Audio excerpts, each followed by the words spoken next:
Hello, my dear students. Welcome to our flipped learning session. Today, we are going to discuss our chapter Voices from Chernobyl, the horror history of a nuclear disaster, which is a part of our paper A05 Signatures. We know that Svetlana Alexievich, who is the author of Voices from Chernobyl, is a Belarusian journalist and she's a well-known Nobel Prize winner for literature in 2015. She has published so many works including Wars and Womanly Face in 1985, Last Witnesses 1985, Zingy Boys in 1990, Voices from Chernobyl, The Oral History of a Nuclear Disaster in 1997, finally The Second Hand Time in 2013. So all these books are published by Svetlana Alexievich. Her Voices from Chernobyl is a direct interaction with Chernobyl victims. So we have already discussed about the author. Today we are going to discuss the text. The book, which won the National Book Critics Circle Award, is a compilation of the interviews of the survivors of the accident. നമുക്കറിയാം Chernobyl nuclear accident നടന്ന ശേഷം അതിലെ ഇരകളായിട്ടുള്ള ആളുകളുമായിട്ട് നമ്മുടെ എഴുത്തുകാരി സ്വറ്റ്ലാന അലക്സിയേവിച്ച് നേരിട്ട് നടത്തിയിട്ടുള്ള ഇൻ്റർവ്യൂസിൻ്റെ ഒരു കളക്ഷനാണ് ഈ ഒരു ഭാഗത്ത് വരുന്നത്. അതിലൊരു ഇൻ്റർവ്യൂ ആണ് നമ്മൾ പഠിക്കുന്നത്. So the book explores the effect of radioactive contamination which is relevant in the contemporary times as well. So ഇന്നും അന്ന് നടന്ന ആ ഒരു അപകടത്തിൻ്റെ അറ്റോമിക് ന്യൂക്ലിയർ സ്റ്റേഷൻ ആക്സിഡൻറ്റിൻ്റെ ഒരു പശ്ചാത്തലത്തിൽ ഇന്നും അതിന് കാര്യമാത്ര റെലവൻസ് ഉണ്ട് എന്നുള്ളതാണ് നമ്മുടെ എഴുത്തുകാരി പറയാൻ വേണ്ടിയിട്ട് ശ്രമിക്കുന്നത്. The section given here, titled A Solitary Human Voice, is an edited version of the excerpt recorded by Svetlana Alexievich, translated by Keith Gessen. ഇവിടെ നമ്മൾ പഠിക്കാൻ പോകുന്നത് അവരെഴുതിയിട്ടുള്ള ഈ ഒരു പുസ്തകത്തിൻ്റെ പൂർണ്ണ രൂപം അല്ല, അതിൽ നിന്നും എഡിറ്റ് ചെയ്തെടുത്തിട്ടുള്ള ചെറിയൊരു ഭാഗം മാത്രമാണ് നമ്മൾ പഠിക്കാൻ പോകുന്നത്. അപ്പോൾ നമ്മുടെ എഴുത്തുകാരിയുടെ പേര് മറക്കരുത്, സ്വറ്റ്ലാന അലക്സിയേവിച്ച് എന്നാണ്. ഇത് ട്രാൻസ്ലേറ്റ് ചെയ്തത് കീത്ത് ഗെസൻ എന്ന് പറയുന്ന ഒരു എഴുത്തുകാരിയാണ് ഇത് ട്രാൻസ്ലേറ്റ് ചെയ്തിട്ടുള്ളത്. അപ്പോൾ നമുക്ക് നമ്മുടെ പാഠഭാഗത്തോട്ട് പോവാം. The narrator is Lyudmila Ignatenko, the pregnant wife of the firefighter Vasily Ignatenko, who immediately responded to the fire at reactor 4 of the Chernobyl. അപ്പോൾ നമ്മൾ പഠിക്കാൻ പോകുന്ന പാഠഭാഗത്തിലെ നരേറ്റർ, നമുക്ക് വേണ്ടി കാര്യങ്ങളൊക്കെ പറഞ്ഞു തരുന്ന ആൾ എന്ന് പറയുന്നത് ലിഡ്മില ഇഗ്നാറ്റെങ്കോ എന്ന് പറയുന്ന പ്രഗ്നൻ്റായ ഒരു സ്ത്രീയാണ്. അവർ വാസ്ലി ഇഗ്നാറ്റെങ്കോ എന്ന് പറഞ്ഞ ഒരു ഫയർ ഫൈറ്ററുടെ ഗർഭിണിയായ ഭാര്യയാണ്. ഈ ഫയർ ഫൈറ്ററുടെ ഒരു പ്രത്യേകത എന്താണെന്ന് പറഞ്ഞു കഴിഞ്ഞാൽ, അദ്ദേഹം ആദ്യമായിട്ട് നമ്മൾ ഈ ഒരു ചെർണോബിൽ ന്യൂക്ലിയർ ആക്സിഡൻറ്റ് നടന്ന സമയത്ത് റിയാക്ടർ 4 തീപിടുത്തം ഉണ്ടായപ്പോൾ അവിടേക്ക് പെട്ടെന്ന് തന്നെ ഓടിച്ചെന്ന ചുരുക്കം ചില ഫയർമാൻമാരിൽ ഒരാളായിരുന്നു ഈ പറയുന്ന വാസിലി ഇഗ്നറ്റെങ്കോ എന്ന് പറയുന്ന ചെറുപ്പക്കാരൻ. He later succumbed to death due to radiation. പിന്നീട് അദ്ദേഹം റേഡിയേഷൻ ബാധിച്ചിട്ട് മരണപ്പെടുകയുണ്ടായി. Lyudmila Ignatenko narrates the incidents from the night of the accident till the slow death of her husband and her life afterwards. അപ്പോൾ ഈ ഒരു പാഠഭാഗത്ത് നടക്കുന്നത് എന്താണെന്ന് വെച്ച് കഴിഞ്ഞാൽ, മരിച്ചുപോയ ഈ ന്യൂക്ലിയർ റിയാക്ഷൻ കാരണം, റേഡിയോ ആക്റ്റീവ്നെസ് കാരണം മരിച്ചുപോയ വാസിലി ഇഗ്നറ്റെങ്കോയുടെ ഭാര്യ ലിഡ്മില ഇഗ്നറ്റെങ്കോയാണ് ഈ കാര്യങ്ങളൊക്കെ നമുക്ക് വേണ്ടി വിശദീകരിക്കുന്നത്. ആ ഒരു ന്യൂക്ലിയർ ആക്സിഡൻറ്റ് നടന്ന രാത്രി മുതൽ തൻ്റെ ഹസ്ബൻഡിൻ്റെ മരണം വരെയുള്ള കാര്യങ്ങൾ, ആ മരണത്തിന് ശേഷമുള്ള കാര്യങ്ങൾ ഒക്കെയാണ് അവർ ഈ ഒരു പാഠഭാഗത്ത് അവരുടെ ഒരു ഇൻ്റർവ്യൂവിലൂടെ വിശദീകരിക്കാൻ വേണ്ടി ശ്രമിച്ചിട്ടുള്ളത്. They were newlyweds and were staying in the dormitory of the fire station at the time of the accident. അപ്പോൾ ഈ ഒരു അപകടം നടക്കുന്ന സമയത്ത് അവർ പുതിയതായിട്ട് കല്യാണം കഴിഞ്ഞിട്ടുള്ള ഭാര്യ ഭർത്താക്കന്മാരായിട്ടുള്ള ആളുകളായിരുന്നു. അപ്പോൾ ആ ഒരു പുതുമോടിയിൽ നിൽക്കുന്ന ഒരു കപ്പിൾസ് ആയിരുന്നു എന്നുള്ളതാണ് ഇതിലെ ആദ്യമായിട്ട് എടുത്തു പറയേണ്ട വസ്തുത. At night she woke up from her sleep hearing a noise. അപ്പോൾ ഒരു രാത്രി അവരിങ്ങനെ ഉറങ്ങുകയാണ്. ആ ഉറങ്ങുന്ന സമയത്ത് പെട്ടെന്നൊരു ശബ്ദം കേട്ടിട്ടാണ് അവർ ഉണരുന്നത്. അപ്പോൾ her husband informed her that a fire had broken out at the reactor and had been call for duty. അപ്പോൾ അദ്ദേഹം തൻ്റെ ഭാര്യയോട് പറയുകയാണ്, നീ ഒന്നും പേടിക്കേണ്ട, ന്യൂക്ലിയർ റിയാക്ടറിൽ ഒരു തീപിടുത്തം ഉണ്ടായിട്ടുണ്ട്, എനിക്കിപ്പോൾ അർജൻറ്റായിട്ട് ആ തീ അണക്കാൻ വേണ്ടിയിട്ട് പോവേണ്ടതുണ്ട്. കാരണം അദ്ദേഹത്തിൻ്റെ ഡ്യൂട്ടി എന്ന് പറയുന്നത് തീപിടുത്തം ഉണ്ടാകുന്ന സ്ഥലത്ത് ഓടിയെത്തി ആ തീ അണയ്ക്കാൻ വേണ്ടിയിട്ട് സഹായിക്കുന്നതാണ്. അദ്ദേഹം ഒരു ഫയർ ഫൈറ്ററാണ്. അപ്പോൾ അദ്ദേഹം പറയുകയാണ്, എനിക്കതിന് വേണ്ടിയിട്ട് പോവേണ്ടതുണ്ട് എന്ന് പറയുകയാണ്. She remembers that the heat was unbearable and the sky was radiant. അപ്പോൾ ആ ഒരു രാത്രിയിലെ രംഗം അവരിങ്ങനെ ഓർമ്മിച്ചെടുക്കാൻ വേണ്ടി ശ്രമിക്കുകയാണ്. അത്രത്തോളം ഹീറ്റായിരുന്നു. ആ ചൂട് എന്ന് പറയുന്നത്, അന്നുണ്ടായിരുന്ന ചൂട് എന്ന് പറയുന്നത് നമുക്ക് തീരെ അക്സെപ്റ്റ് ചെയ്യാൻ കഴിയാത്ത, നമുക്ക് സഹിക്കാൻ കഴിയാത്ത, തീർത്തും അസഹ്യമായ രീതിയിലുള്ള ചൂട് ആണ് എന്നുള്ളതാണ് അവർ പറയുന്നത്. മാത്രമല്ല ദ സ്കൈ വാസ് റേഡിയൻറ്റ്, ആകാശം ഇങ്ങനെ ജ്വലിച്ചു കൊണ്ടിരിക്കുകയായിരുന്നു. Nobody was informed about the gravity of situation and the fireman did not take any precaution. അപ്പോൾ ഈ ഒരു സംഭവം നടക്കുന്ന സമയത്ത് ആരും തന്നെ ഇവിടെ നടന്നതൊരു ന്യൂക്ലിയർ ആക്സിഡൻ്റ് ആണെന്നും അതിൻ്റെ ആ ഒരു അപകടത്തിന് ഇത്രത്തോളം വ്യാപ്തി ഉണ്ടെന്നും ആരെയും അറിയിച്ചിരുന്നില്ല. അതുകൊണ്ട് തന്നെ ഈ ഒരു അപകടം അറ്റൻഡ് ചെയ്യാൻ വേണ്ടി പോയിട്ടുണ്ടായിരുന്ന ഫയർമാൻമാർ ആരും തന്നെ യാതൊരു വിധത്തിലുള്ള പ്രിക്കോഷൻസും മുൻകരുതലുകളും എടുത്തിട്ടുണ്ടായിരുന്നില്ല. അവർക്ക് അപകടം പറ്റാതിരിക്കാൻ തരത്തിലുള്ള യാതൊരുവിധ മുൻകരുതലുകളും ഈ ഒരു ഫയർമാൻമാർ എടുത്തിരുന്നില്ല എന്ന് വേണം പറയാൻ. So the next day she found her husband in the hospital. അങ്ങനെ അടുത്ത ദിവസം അവരുടെ ഹസ്ബൻഡിനെ കാണുന്നത് ഹോസ്പിറ്റലിൽ വെച്ചിട്ടാണ്. His body was swollen and puffed up. അപ്പോൾ അദ്ദേഹത്തിൻ്റെ ബോഡി ആകെ തീ പിടിച്ച് ആകെ പുഴുങ്ങിയ ഒരവസ്ഥയിലായിട്ടുണ്ടായിരുന്നു. അതിൽ നിന്നും ഇപ്പോഴും പുകച്ചിൽ നടക്കുന്നുണ്ട് എന്നുള്ളതാണ്. അപ്പോൾ അദ്ദേഹത്തിന് നമുക്ക് മനസ്സിലാക്കാൻ സാധിക്കുന്നത് അദ്ദേഹത്തിന് കാര്യമാത്ര പരിക്കേറ്റിട്ടുണ്ട് എന്നുള്ളത് തന്നെയാണ്. The doctors told her that he was exposed to radiation and she would not go near him or touch him as she was pregnant. അപ്പോൾ ഡോക്ടേഴ്സ് അവളോട് പറഞ്ഞു, എന്താണ്, അവർക്ക് റേഡിയേഷൻ ഏറ്റിട്ടുണ്ട്. അപ്പോൾ ആ ഒരു അറ്റോമിക് റേഡിയേഷൻ അവർക്ക് ഏറ്റിട്ടുണ്ട്. ഒരു ഗർഭിണി എന്ന നിലയിൽ നീ ഒരിക്കലും അവൻ്റെ അടുത്തേക്ക് പോവുകയോ നിങ്ങളുടെ ഭർത്താവിനെ നിങ്ങൾ തൊടാൻ പാടില്ല എന്ന് തന്നെ തീർത്തും നിഷ്കർഷിക്കുകയാണ് ഈ ഒരു ഘട്ടത്തിൽ ഡോക്ടർമാരെല്ലാവരും. So most of them admitted in the hospital were throwing up and they were put on IVs. So എല്ലാവർക്കും നല്ല രീതിയിൽ തന്നെ പരിക്ക് പറ്റിയിട്ടുണ്ട്, എല്ലാവർക്കും ഇഞ്ചക്ഷൻസ് കുത്തിവെച്ചിട്ടുണ്ട്. So their body reacted as if they were exposed to some chemicals. സോ പെട്ടെന്ന് കണ്ട ആളുകൾക്ക് ഇതൊരു ന്യൂക്ലിയർ ആക്സിഡൻ്റ് ആണെന്നുള്ളത് മനസ്സിലായിട്ടുണ്ടായിരുന്നില്ല. എല്ലാവരും വിചാരിച്ചത് എന്തോ തരത്തിലുള്ളൊരു കെമിക്കൽ അവരുടെ ദേഹത്ത് വിഷം പെട്ടിട്ടുണ്ട് എന്നുള്ളത് മാത്രമാണ് എല്ലാവർക്കും ആ ഒരു സമയത്ത് മനസ്സിലായിട്ടുണ്ടായിരുന്നത്.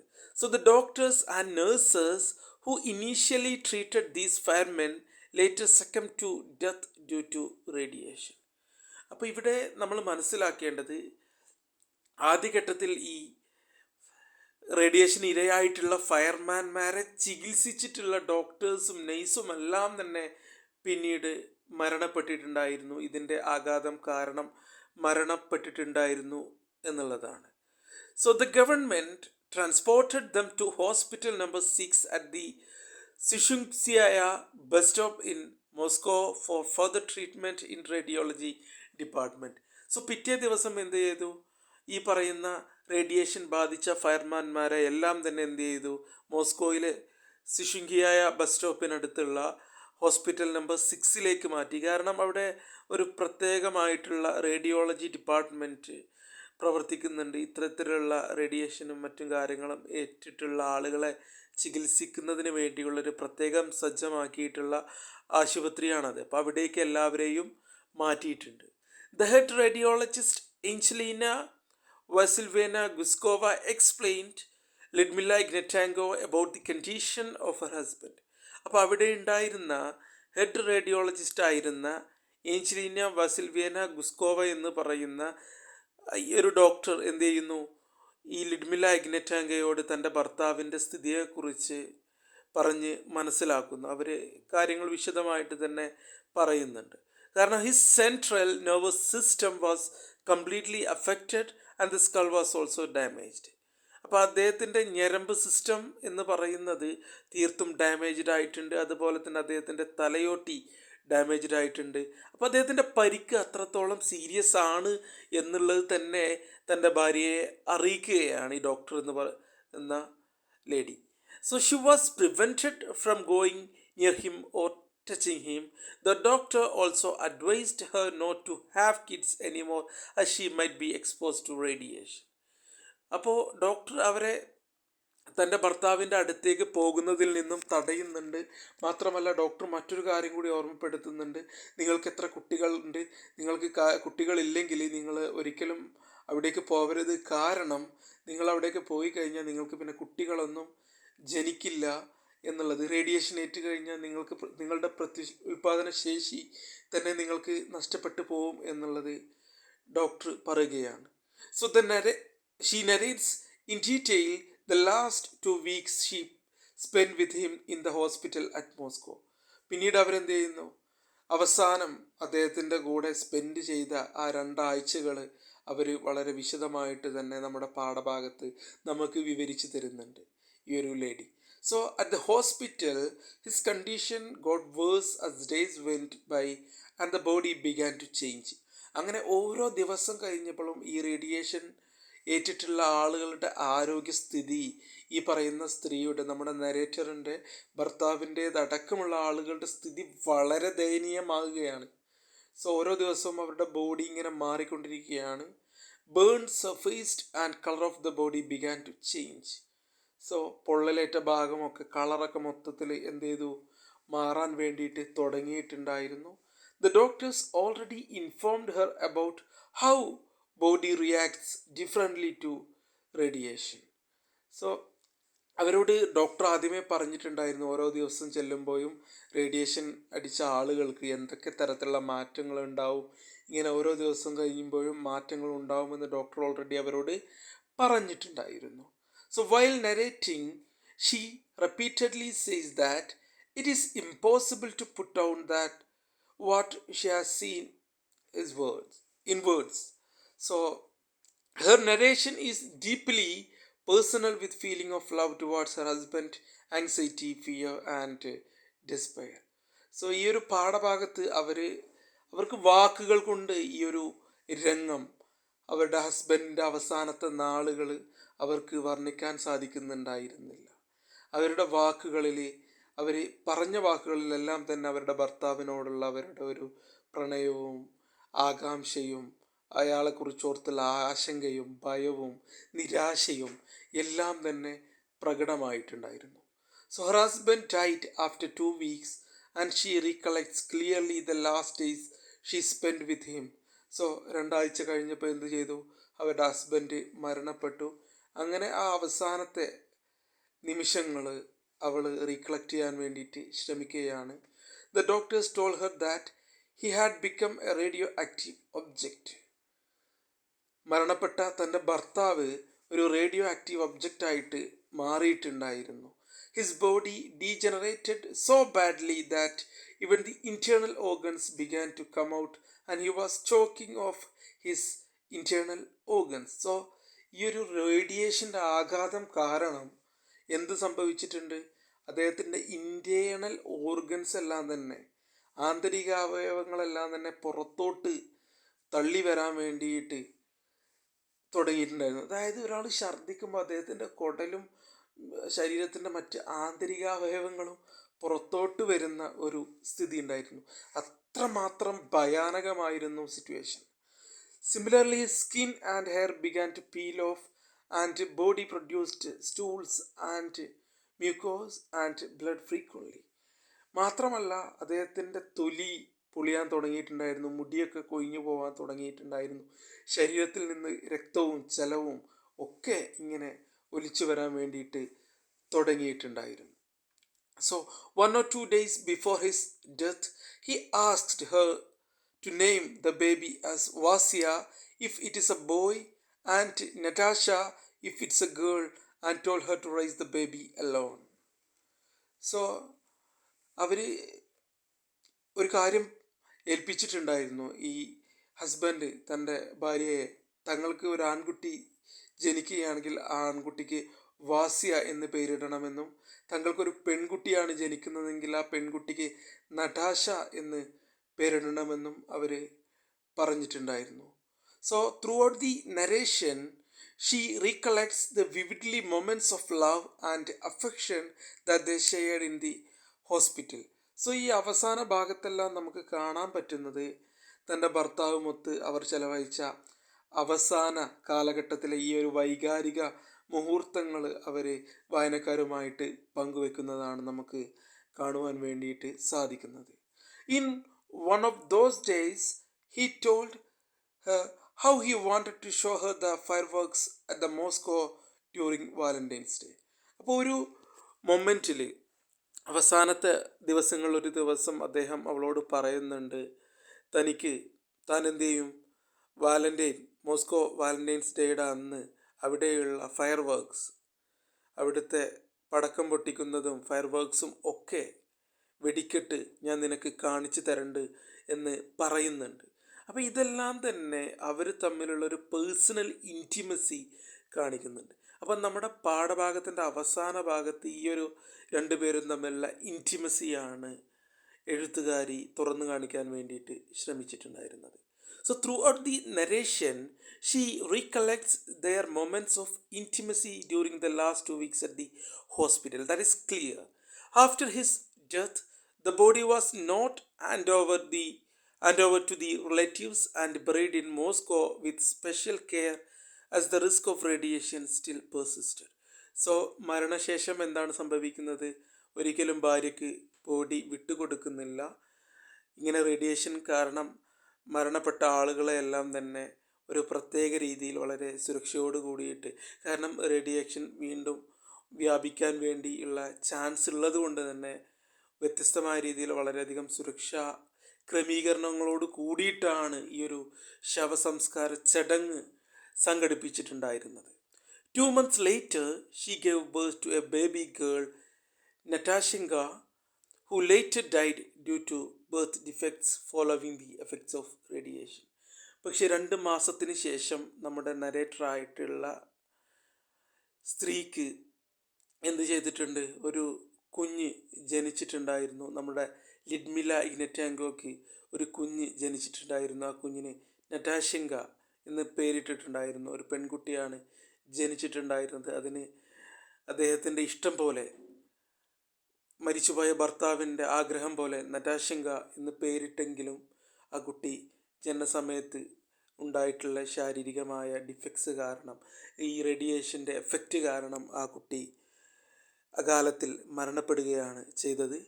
The body of the child was also buried with special care.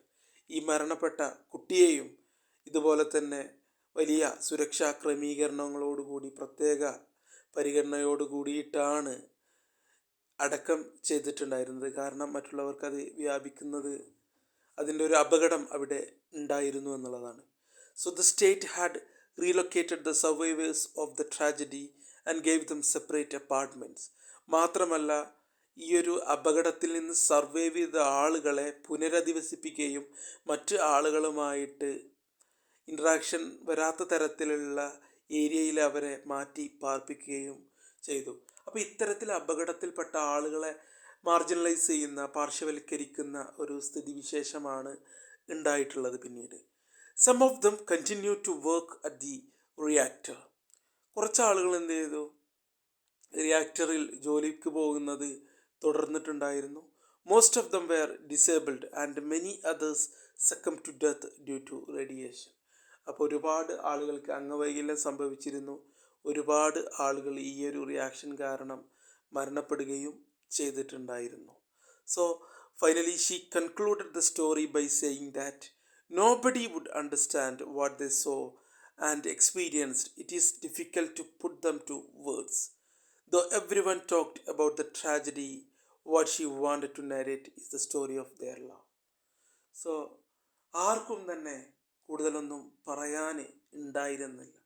എല്ലാവർക്കും തങ്ങളുടെ പ്രിയപ്പെട്ടവരെ കുറിച്ചുള്ള ഓർമ്മകൾ, അവരോടുള്ള സ്നേഹവും അവരോടുള്ള പ്രണയവും തങ്ങൾ അഭിമുഖീകരിച്ച ദുരന്തത്തിൻ്റെ വ്യാപ്തിയും ഒക്കെ മാത്രമാണ് അവർക്ക് പറയാനുണ്ടായിരുന്നത്. എല്ലാവർക്കും പങ്കുവെക്കാനുണ്ടായിരുന്നത് ആശങ്കകൾ മാത്രമായിരുന്നു. This is all about the chapter. Thank you.